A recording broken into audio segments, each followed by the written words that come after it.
live episode of Beyond the Barclay, our first in-person interview, Morgan. Yeah. How do you feel? With my hands usually, so... Unbelievable. Well, I guess we'll rip around the room and introduce everyone. So we've got Morgan Hewitt, my illustrious co-host. Izzi Fisher. First time I met Izzi today, actually, so welcome along. And our star guest today, Flo Allen, who I'll let you introduce yourself, Flo. Tell us a little bit about yourself and what you do for Norwich City. Yeah, great to be on the pod. Thanks for having me on. First live episode, is that right? Yes. So yeah. Feel honoured. So yeah, my role here at the football club is head of women's football, so very broad remit, covers a lot of things, both sporting, both business. And yeah, every day is different, so it could be here at the training ground, here at the stadium, or on the road at a match day. So fantastic. yeah, it encompasses a lot. And you like electric scooters as well? Well, yeah, we did have a very bizarre, didn't we, after the opening game of the season at Carrow Road. Where Shout out to Beryl Scooters. Yeah, well, I mean, shout out to your barrel scooter. Yeah. My barrel scooter wouldn't unlock, so I had a long walk home, and yeah. I was very jealous when you whizzed away on your scooter. And Yeah. I couldn't get mine to unlock. So Can I interject? Why did you not offer Flo the scooter? Because it was on my account, but I suppose that'd have been alright. Well, Flo might have been going to Newcastle or something like that. It charged me like £500 or something, but there we go. So anyone that is watching from Beryl in the customer service team, please sort it out. Anyway, so I guess we'll move into some of the questions, Flo. So I'll start. So what made you decide to move from playing professionally into football administration, and what skills from your playing career helped you most in the role? It's a great question. So my journey out of professional football was a lot sooner than I hoped. I had some really tricky last few years of my career where I was navigating. I'd returned from a serious injury where my hip had kind of misaligned itself, and I was having to retrain the biomechanics in my body. It was a long process. I had great support at Bristol at the time, and got back playing, and then COVID hit, and that was probably the worst time because I was just getting back into the swing of things. And obviously COVID Project Restart happened, and then 2 seasons I gave it a real good go, and my body just couldn't do the things that it did before before the serious hip injury. So yeah, decided to call it a day because at Bristol we got relegated, and I knew that to get back into the Super League, you know, I could do everything, you know, tactically, technically I could do everything, but it was the physicality in terms of the losing a yard of pace, that kind of recovery piece for what you need to really compete at the top level.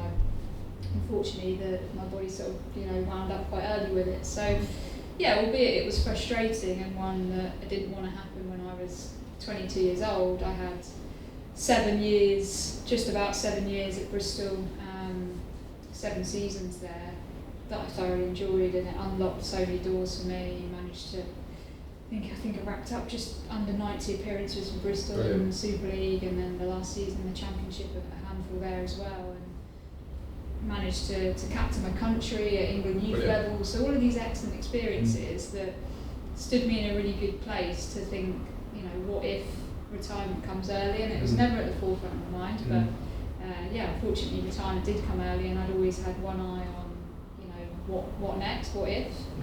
So did a sports business management degree alongside playing, which then when the unfortunate decision came around to, is playing football at this level what I want to do, it didn't give me the same challenge and the same stimulus that it did when I was playing at my peak. So yeah, it was a hard decision, but to step into a role that I have here has surpassed all my expectations of what I thought I would go into post football. And yeah, really it's just evolved and grown from there over the last. Yeah, this is now fourth season in the role. So. Yeah, excellent. And then I guess, so is this your sort of first foray into football management behind the scenes, or did you do something previous to this in Norwich City? I think there's a lot of similarities. You know, I grew up here in Norwich, moved away to Bristol, and then came back. You know, the job opening came up, and feel very honoured to have been given the role. But there's so many similarities that you take from when you're playing. You have to. You know, I was captain of a lot of the youth age groups when I was playing in England, for England, And then Bristol City was always part of leadership groups, was players, the PFA, which is the Professional Footballers Association rep for the team, and was the delegate for Bristol as we were going through Project Restart. So was a real figure in that group with the likes of Steph Alton and all of those from other clubs. So picked up loads of experience along the way, and always knew this is what I wanted to go into, and it just crystal ball fell in the right place. Feel free to ask any questions, guys. No, I mean, just on touching on sort of like your period of where you were sort of injured, because I mean this comes up a lot when me and Jez talk about players, and I'd say player mental health. How was that period of time to go where you had, and then thinking about moving forward? Was it challenging? Was it? I think the one thing that still now, and probably gives me more motivation now in the role that I do, was the women's game has always done a really good job of preparing players for not necessarily life after football, but a different focus alongside it. Like football, as a professional footballer, it's only a small percentage of your day you're actually training. So, I had really good people around me as a youngster to say, continue on, like do something that gives you a alternate focus away from just playing football, because when you have an injury or you're not selected in the team, or actually when there is highs, lows, and in different moments, you've got something to keep you busy with. I was really lucky that it was kind of always ingrained in me, and now in my role I feel a lot of responsibility to make sure that our players aren't just footballers, they're people, they're an athlete as well, but first and foremost they're a person, and the football comes at the end. Yeah, of course. So I guess it's sort of almost safeguarding them from any of that kind of like, if anything sort of bad happens through injury or downtime. Yeah, and it's so tough because it's not always injury. It could be the contract doesn't get renewed, or you see it in the men's game. Transfers, and that's coming in the women's game. It will be here very, very soon. So there's so many aspects to a footballer's life that they have to build resilience for. Which I think all of us who work at a football club, that's something that we probably carry a lot of probably pride with, that we're, absolutely. Whether it's youngsters or seniors or just colleagues, just trying to help each other through. Yeah, I think that's working in an academy, it must be so challenging because there's it's so narrow, the opportunity, isn't it? And being able to give the ones that don't make it necessarily that opportunity to actually go on and do something else in the game, whether it be coaching, football management, or anything like that, must be, as you say, you must take an enormous amount of pride that actually, yes, you've got some really good footballers coming through, but you've also got some really good people that are going to go on and work in football as well. Absolutely, yeah. It's not always just footballers that you need. You need good coaches, you need good, physios, analysts, like everything to make the boat row faster. So yeah, I feel very lucky to be in a position where I can influence that. Definitely. Yeah, that sort of segues nicely into the second question. So, forgive me if this is a wrong stat, but Norwich City women fully integrated into the main club in 2022, is that right? Absolutely correct, yeah. You've sort of mentioned some of the work that you've done just there, but how has that integration shaped your priorities, and what changes, I'd say what really important changes have you overseen since then? It actually is almost like a pinch myself moment. I think this is now season number 4, but within the space of 3 and a bit years, the growth that we've seen, not only on the football pitch, but also probably more so off it. So one of the biggest things we've done, I think we've done it really, really well, is we've developed a real strong culture at the football club around, the importance of our women's team and the impact that it has on the community. Yeah. Such a strong presence that CSF have, it's no different to a real flourishing football club, whether that's men's, women's, or CSF or whatever team. So it's been so exciting to see everything grow and change and evolve. And I think the biggest thing that I'll always remember is I remember coming in on day one, and I was the only member of staff who was employed to be at the football club. Right. And we now have, I could almost double, from just two hands of kind of how many members of staff we have that are either employed just to do women's football or who have, you know, multifaceted roles within the football club and maybe do a bit of, you know, one role, but also part of their remit is just, you know, to focus on women's team, whether that's at the stadium or here at the training ground. And that's only the start.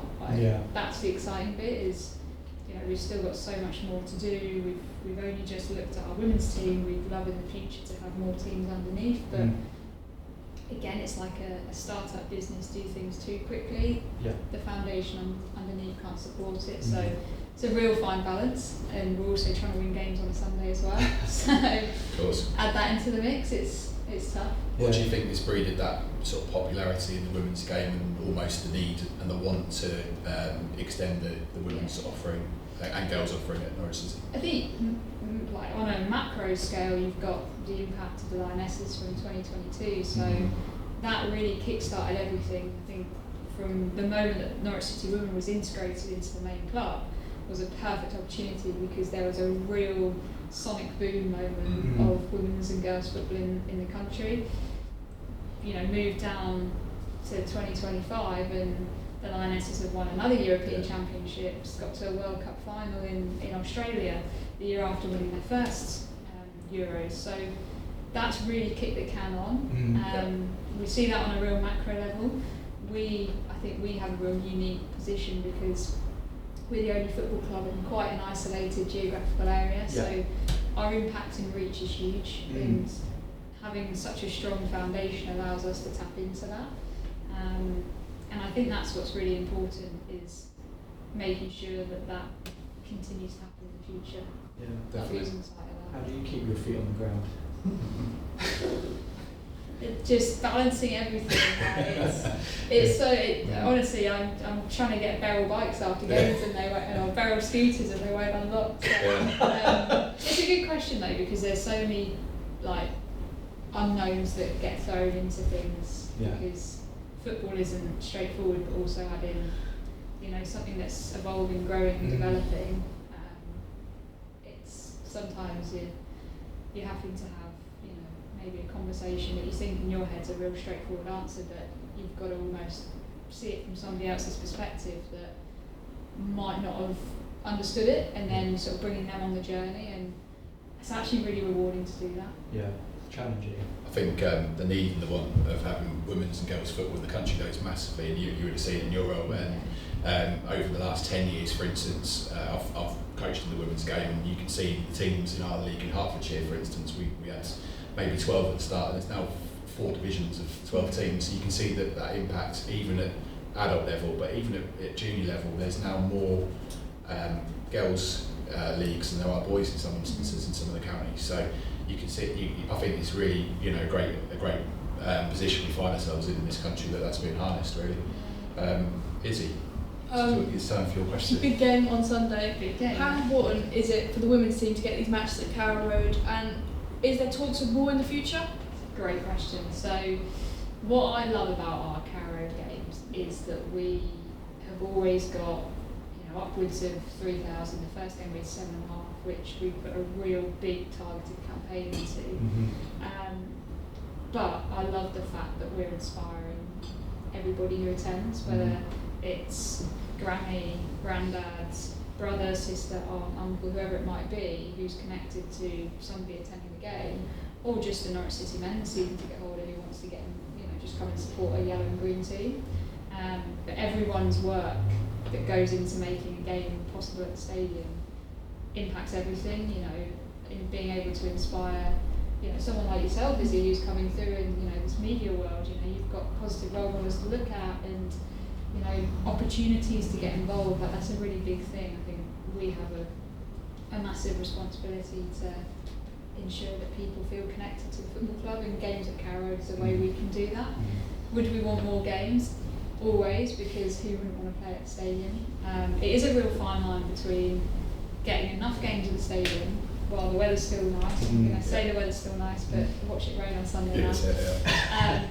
And not creating a watered down event. So when we do it, we want to make sure people go and they're like, yes, we're going to come back to the game at the end of the season, and hopefully the weather's shiny again. But if we put a game on in December, how good's the product going to be? That's a bit of a question mark. And also from a cost perspective, if we absolutely maximise and do 2 games at the stadium really, really well, we then prolong in the future that sort of sustainability aspect where we've got bigger audiences, we can then market to bigger audiences, we can, the boat just rows faster with it, so it's very much, let's do what we do now well, and then at the right time in the future maybe have one more, or see how we go in the FA Cup, and if we get drawn at home to a big team, that might change. For sure. Things. It's about, I guess it's about pacing growth. Absolutely, Yeah, no, definitely. I mean, I've mentioned it when we had Alex on, he's just out of shot. We were talking about the women's team playing directly before or after the men's team, and would that ever be a situation which we could find ourselves in? And I think then, and it's not to belittle, might be the wrong way to use, but to belittle the women's game is to say, well, actually, we've got this directly after, please stay and watch the team, and it might actually spark some more interest. Yeah, no, it's conversations we have at the club all the time. You know, can we do it? Is it possible? You know, operationally, how do we tackle it? You know, all the, you know, the nuts and bolts that go into putting on one football game. Times it by 2. So we've had some really good conversations here as a football club on how we might be able to do that. I have no doubt in the future it might happen. It's just when right time, right place. You know, it might not be back to back. You know, there's what's to say it can be over the same weekend. You know, I think it's probably one of the most exciting things about working at this football club is everybody is always open to seeing how we can do something differently, or is there an opportunity to maybe do something that we haven't done before? And it's exciting because you guys ask these questions and we talk about them. Of course, it must be something you talk about. On a regular basis. So, hopefully, maybe soon. Definitely. Right, okay, so moving on. So having come through the Norwich City girls setup yourself, what's your vision for strengthening the path? And I think you've already mentioned it a little bit, strengthening the pathway from grassroots girls football into the women's first team. Yeah, massive, really important because as the women's team hopefully progresses, moves through divisions, you have to have a constant influx of talent, you know, because that's how the age and stage of sport works. And it's really important for us, and we know we're not there yet. We know we've got a lot of work to do to align, you know, not just our girls' academy, but also grassroots football in Norwich and Norfolk to what hopefully is seen as Norwich City Women as the pinnacle. I think what the football club's done here with the boys' academy and the work there is almost like a golden standard of what we could hope to achieve in the future, perhaps. Is it going to happen overnight in the next couple of years? Probably not. Is it something that's longer term going to fall into place? Yes. There's a lot to work through. You know, it's not just necessarily how much it costs. It's how do we do it? How do we? What does everything look like on a big scale? So, lots of exciting plans there. The academy and the development of our homegrown talent is at the very much the forefront of our strategy. And I went across a couple of weeks ago and said sort of 10-15 minutes to our under-16s girls academy team who were having their player induction evening and just said, I really want to see all of you in our first team one day. Let the football do the talking, use all the support you've got around you, the coaches, the expertise, and it isn't always easy. There's so many things that go on that you know academy football having to deal with everything at young ages. So football is such a happy thing for them to look forward to, and it's something that I'm passionate about because I've come through that pathway, and naturally as being a player and having got my sort of UAB coaching qualifications, I see that is such an important aspect of what we have to develop and align closer in the future. No, I think so, and I think as well as that is the outreach opportunities that you guys do within the community as well. I guess that's something that you've probably got to focus, because there might be some golden gems in the middle of Norfolk. I mean, imagine if Izzi was found at a younger age, she might have been a great midfielder or something. I don't know, but you're right. Look at Lauren Hemsworth, exactly, Palmer, or any of the long list of players that I constantly have on the spreadsheet of going, God, if only they'd stayed here. We had a WSL team, but this is it. But fair play. I think that might lead nicely onto the. Yeah, it's like you've thought these out. Right. So with newer facilities like the 3G pitch at the Nest, how do you see the infrastructure supporting both participation and improving the long-term ambitions of the women's game at Norwich? Yeah, it's so exciting that we have a home venue that is branded in yellow and green. It's a Norwich City site, and it was built with the women's team in mind, way before my time. And we're so lucky that that's the home for us, and our girls' academy train there. And there's outreach projects that are based at the Nest, grassroots girls tournaments. So it's a real hub, and recently a new 3G pitch that's named after Lauren Hemp. So there's so much connectivity between the great work that's being done by the Nest, the CSF, and what we're doing.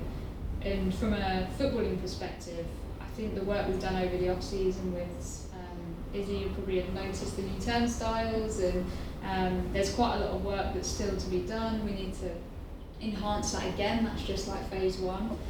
There's some things that we talk about on if not a daily basis of, we need to get a scoreboard, or we need to, let's get Captain Canary down, and like all of these things that just enhance the product for both fans, but also for players. Like they really see that as a home as well, which is really important, because when they walk through the doors, they see familiar faces, they see yellow and green fans. Like it's a real. I think it's quite intimidating for away teams to come into that environment. It's definitely a strength that we've built. Yeah, that's great. And I think like not only that, but can you sort of explain a little bit more of your relationship with the CSF, just for the women's team and how the CFF work together? Yeah, definitely. So obviously we're part of the women's team's part of the main club, Norwich City, and obviously CSF as the club's charitable partner, deliver all the sort of outreach projects across both football, multi-sports, and some really sort of inclusive programs as well. So where possible, we'll always try and link in with them. Where we have real strong connections and a strong link is that CSF run our Girls Academy programme. So I have daily conversations with Summer Ward, who heads up the Girls Academy there. And there's real strong synergy between what they do, what we do, and can we align it even better? Yes. But I think we're really fortunate to have a charitable trust like the Community Sports Foundation, who are constantly, backing us up as well. Yeah, I mean that's something that when me and Jez, we spoke to Ian Thornton from the CSF a few weeks ago. I just thought it was just highlighting what they do and the women's team as well. It's just so important to grow that interest at Carrow Road and amongst the audience, because I think sometimes it, like the CSF can just appear as something that you see on a board, and people don't know kind of what it is or how it integrates with the club and the women's team and men's team. So I think it's really important to kind of push that message, and I think that's something that we're really keen on trying to do. 100%. I was particularly with Izzi's, another plug for your podcast, with Izzi's involvement. I think you do podcasts now with rival fans and stuff, and that I'm really looking forward to seeing some of those come out, and the stuff you do on match days as well is great. So big thank you to the access we get from you guys for that. Yeah, thank you. So, your question? Yeah. So what do you look at to measure success and progress in women's and girls football at the club, both on and off the pitch? Big question, that. So, I probably could answer this from a couple of different perspectives, but ultimately, how we measure success from a women's and girls perspective, if I just think about women's team and women's football, actually, we'll call it that, we have so much success across the club in terms of when I hear about ticket sales or new commercial partners, and that they actually actively want to partner with just the women's team or little things like that. That's measures of success. On a footballing side, I think we've had a real big track record of developing talent. You look at players who have come into our first team environment, thinking Sienna Booty, Izzi Moore, Eloise Moran, who left us last season, players who've come in, developed, done really well, and we'll always try and give those players what they need to develop. We hope that they help us win football games. That's also one big measure of success. And I thought I'd leave that one till last, because winning football games and results is ultimately what fans want to see, what as a club we want to go after, and one of the big measures of success for us is that we want to continue working towards, gradually phasing that evolution of the women's football department and becoming more and more professional each single season. So I'm quite proud to look back every single season and we go, well, we shifted from that to that, or we grew that to that, or there's some areas where actually we might regress, but it's because we might get it wrong, and that's okay as well. Sometimes we don't get it always right, and I think I'm very lucky to have really good people around me in a sense of I'm looking at Alex in the back of the room, or other members of the club who have real passion for the women's game, and there's a lot of them who constantly trying to push and evolve and change things, and sometimes we get things wrong, and that's okay as well. But of course. Success, the most important thing ultimately is on pitch. Like that's what drives everything. But to sometimes get on pitch, you have to really focus hard on the off-pitch success, or the success of developing players for the future, and that's also success. It's not just here now, it's also thinking, well, what's the short term, the medium and the long term. So it's a tricky question. Obviously I know the main goal this season is promotion, but the last 2 seasons fallen short second place. With that being the goal and the set, how do you still measure success when you don't quite get what you want? Yeah, good question. So everybody at the football club was hurt as fans when we finished second and 2 points off it, like real small margins. But when we look at the steps we made off the pitch this summer, professional contracts to the first few players, and that iteration of constant evolution, and that will keep happening with more players being offered those. And we shifted the training model here, so they're in the building more, and I see those little things as real good markers of success, because we can do everything we can and stretch, our operations to capacity, but we might not be able to control what happens on a Sunday afternoon. So we might not be able to control that the team bus breaks down and we turn up late and preparations are, interfered, or, the referee might have made some decisions, or red cards, or injuries. You can never really control that. I think what we've always got to hang our hat on is, have we done everything we can with the resource we have available? And if the answer is yes, then great. If the answer is no, we'll go back to the drawing board, reverse engineer it, and make it more robust for the future. And I think we've done that, like the last 2 years, finishing second. Every single season, I think we've looked stronger, more competitive, and this season we've still got, I'm really excited about what's to come this season, because I think we've got some hidden secrets to unleash. Do you think that, obviously having the second place playoff, do you think that's given you a lifeline this season, that if we do have those little blips with the coach or the ref, that actually they can afford to happen and it's not the end of the world? Absolutely, yeah. You think football isn't over until the final game of the season, so there's so many twists and turns along the way. You look at the men's championship season, for example.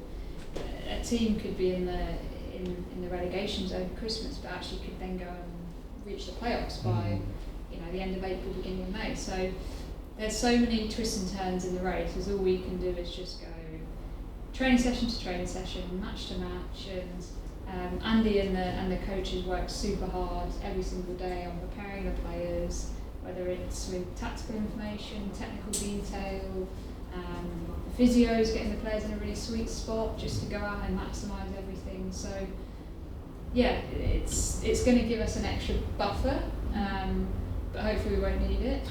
It's good for the fans, right? Though? Like, it's more interesting and engaging, because season could have been done in for some leagues it's done in February. And how does that in the women's game, how in your league specifically, how does that work, the second place playoff? Is that the top two, or so the second and third, or? Yeah, so for our league, we obviously compete in Tier 4, and there's 4 divisions at Tier 4. So you've got South East, which we operate within, you've got South West, and then you've got Midlands division and Northern division. So there'll be the 2 second place teams, one in the South West and one in the South East, will play each other in the playoff, and Midlands and North play each other in the playoff.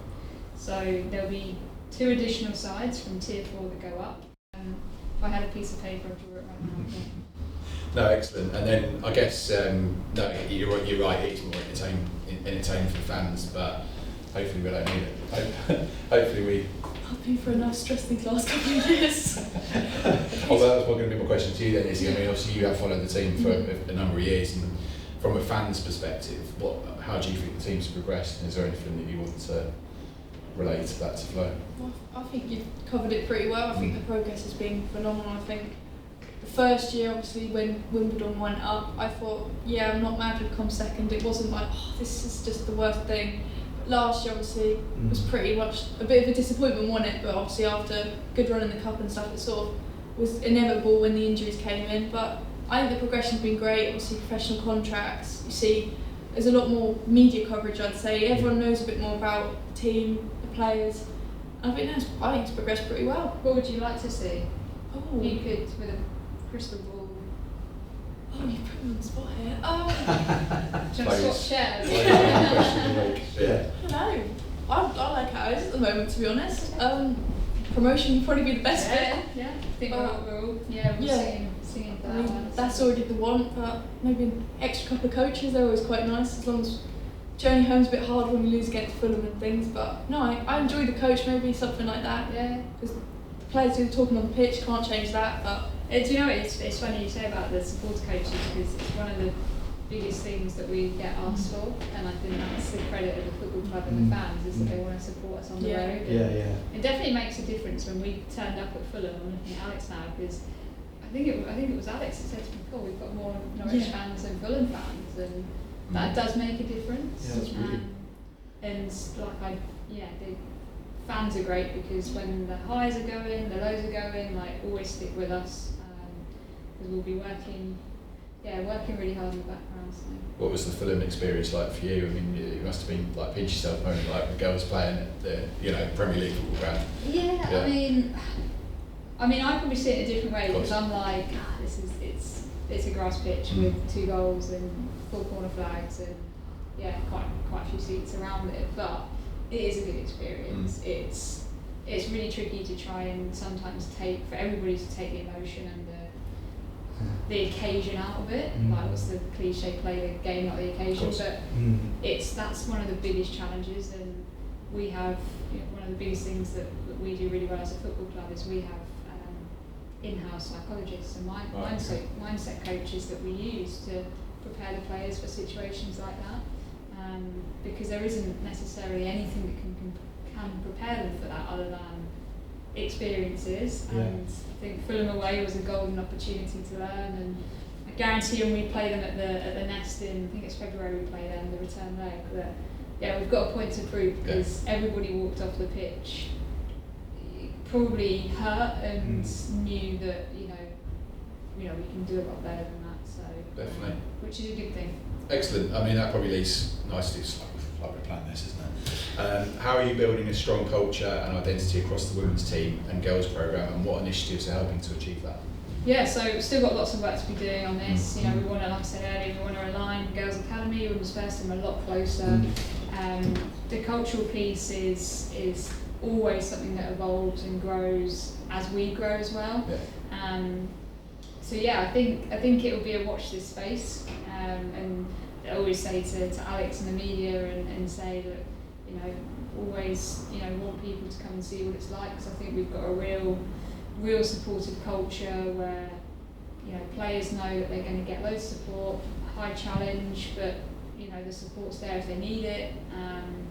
As a football club, we're super together, whether that's men's first team, women's first team, boys academy, the amount of collaborative CPD workshops we do just here at the training ground, let alone all the work that happens at the stadium is world class, I'd probably say. And there aren't many clubs around the country that have integrated their footballing operations as a broad sense, as well as what I think we do. Especially when having conversations with players and agents over the summer of trying to sell them the dream of what's here, and they're going, oh well, Norwich is miles away. Well, come and see it, come and see what we do, feel it, I think that showed with the calibre of players we were able to bring in the summer. But I think it also, we've talked about this on the podcast many times about, I suppose in a way, Norwich is a club, its biggest, almost like you can turn that weakness into a strength in the fan base. And I say every time to you, when we started doing this, I never realised just how big the club is in terms of, and rabid the fan base is, and how everyone really, you know, wants, when things are going right and it's rolling, like it's unstoppable. Yeah. And it's, you know, I love it. You know, we get to talk to people about their fan journeys and all of that kind of thing. And because of where we are located, I mean, it's crazy just sitting here right now, like, you know, one of the biggest clubs in the UK, and it's like, you know, that interaction with fans or fan podcasts, I think it only comes from the fact that Norwich is where it is. You know. Excellent. So looking ahead to the next 3 or 5 years, what are your main ambitions for both Norwich City women and the girls in teams, like the Girls Academy, in terms of performance, community impact and progression up the leagues? This is a job interview question. Yeah, I know, this is really tough. So the script is still being written for that far ahead. But yeah, one of the biggest things for us is that we're not going to shy away from it. We want to be competing in, you know, bigger leagues than we are now. You know, we don't want to be in the minors and the majors, you know, all of those kind of cliches. But part and parcel of that is continuing to professionalise what we do. So there isn't necessarily always a label you can put on that. You know, we want to be established in X division. It is ultimately about professionalising what we do, developing workforce, you know, aligning player pathway closer to what we do. So all of those things in the next 3 to 5 years are real key pillars of how we'll measure success. But yeah, it's an interesting question because there's so many things that we want to go after, and it's sometimes about working out what are the priorities. Because to get to where we want to on the football side of things, like everything else underneath has to fall in line. And yeah, I think the big one for me, and what we've been very deliberate with things like player recruitment, is, you know, there's talent that has developed here and we've not been able to keep. It's, you know, we've leaked talent, let's put it that way, and there is a squad on my big spreadsheet of players that are either in the Super League, WSL2, or wherever around the globe that, you know, could form a really good squad for us. And yeah, over the next few years it'd be great to try and bring some of those players back, but also add the quality to the squad as well, and still provide opportunities for our homegrown talent too. So real balance. Okay, sorry, Morgan, after you. I was going to say, it's like when you said earlier about pacing, because you don't want to top load it so much that you sort of then lose that point of contact underneath you, is I guess what you're kind of saying. Yeah, exactly. There's so many things in the next 5 years, and probably we won't even get to them in 5 years because there are things that are, you know, high value items that have more impact on a short term basis that we have to go after. And yeah, longer term there's some exciting steps I think we'll take, but yeah, right here, right now it's about working out what do we put our resource, our time, our energy into. I think, you know, when you talked about blueprints earlier, and just a club like Arsenal, for instance, that have supported their women's team for a long time, they played at Boreham Wood, which is 10 miles up the road from where the Ivory is, the Emirates. Do you ever, well, a question which is very long-winded, I'm getting to it, do you ever see a time where Norwich City women's play at Carrow Road every week? I mean, that'd be awesome, wouldn't it? You know, I think if we got to that point, I think, you know, that would naturally have been because there would have been successive promotions. There's nothing to say that it couldn't happen. I can't read into the future either, but you know, how great would it be to, you know, be playing in the best facility in the area, which is Carrow Road. Yeah, it's exciting, and I think the biggest I guess accolade I could give to the club is that Ben, who I report into, Ben Napper, sporting director of the club, has seen and lived what it looks like at Arsenal in his previous role, and some of the ideas and the pieces that he wants to go after from a women's team perspective is really exciting. And having, you know, someone who's seen what best practice looks like at Arsenal it's just brilliant, and yeah, I get nothing but real positivity and support from Excellent. not only just Ben, but you know, other seniors at the club and Zoe Weber as well. So it's super exciting. Brilliant. Right, it is time for Morgan's question of the week. I hope you're prepared for this. Okay. So obviously when this episode goes out, it'll be sort of autumnal kind of time. You got to do the theme tune. No, I'm getting to it. All right. The thing is, there's no chair spin, so I have to just sing static, and it's weird because the swivel chair. Alex can't wait for this. The swivel chair, you get a bit of traction. Oh, random question of the week. Brilliant. So the time the episode goes out is very autumnal, and it sort of brings to mind. I'm going to ask 2 questions because you took the words right out. The original one I came up with before we went on air. You guessed. So firstly, what sort of knitwear are you going to be sporting this autumn, and what colours? Oh, well, it has to be yellow and green, doesn't it? So, knitwear. I mean, yeah, I like knitwear in autumn and winter, and the thick jumpers come out, and cardigans are quite in at the moment. So maybe a nice fluffy cardigan. Alex actually has the best fluffy coat at the football club, so maybe I'll have to see if I can borrow that from you, Al. That's okay. Maybe you're Izzi first. Sure. Is it? Yeah. Me? Yeah. Yeah, Of course. I don't really wear cardigans and things. I'll go with hat and gloves combo then for me. Maybe a scarf then. I didn't know there was an option for anything other than You a jumper. can choose whatever you want. What are you going to go for? You know what, I've just seen what I wear mostly. It's black knitwear, pretty much. Sort of roll neck. Kind of gives me that sort of Pierce Brosnan look from James Bond. Pierce Brosnan. I realised I just said to compare myself to James Bond. Second random question of the week. It's Halloween in a couple of weeks' time.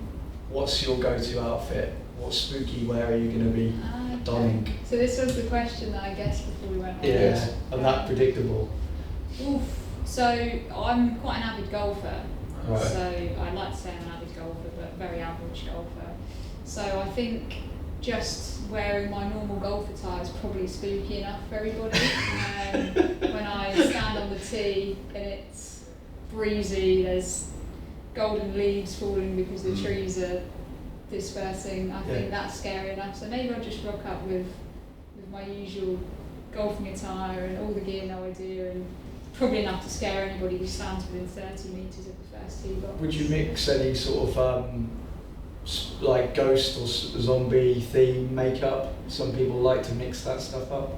Yeah, maybe some like trick or treat sweets just to keep me energised on that round of golf. And maybe to help not scare people, I can just give out some sweets. So know you're friendly. Yeah. And, trick or treat. Izzi? Oh, I'm really gonna do Yeah, that. it's coming. That's the whole point of this. I've never had this like this. Oh god. Why is that really basic like cat? It's easy. Cat? Isn't it? Yeah, it's easy. Okay. Yeah. Spend enough time around them. Easy to be great. There we go. Yeah. Oh, you're gonna the Alan Partridge get up. It's got to be in it. Where he raised his hotel room and turns himself into the zombie with the shower cap. With the shower cap, and the nails. Have you ever seen that? It's terrible. If you ever watch Alan Partridge, I like that idea. he actually gets biscuits stuck to his face and pretends they're bits of skin coming off, doesn't He does. Yeah, bizarrely. So this is the sort of route we go down. Okay, so sorry for about putting you under that. No, it's fine. You said one question for the podcast, but maybe I shouldn't have guessed it. Well, you go. Thank you so much. Yeah. It's been a pleasure. Great. Yeah, really enjoyed it, and best of luck for the season as well. Thank you. Can we have a barrel race next time? Yeah, On a 100%. scooter, that would be quite good. Do it down sort of Cobblends Avenue, can't we? Yeah. We'll sort that. If it works. If it works, if I can get it done. They're going to love this, aren't they, Beryl? We've dropped their name in so many times. Perhaps they can. No, I'm joking. He's not. No. Izzi, thank you as well for coming along as well. So so for everyone else watching, you can follow us on all of our social media channels: Facebook, Instagram, and X, and you can now watch the show on YouTube as well.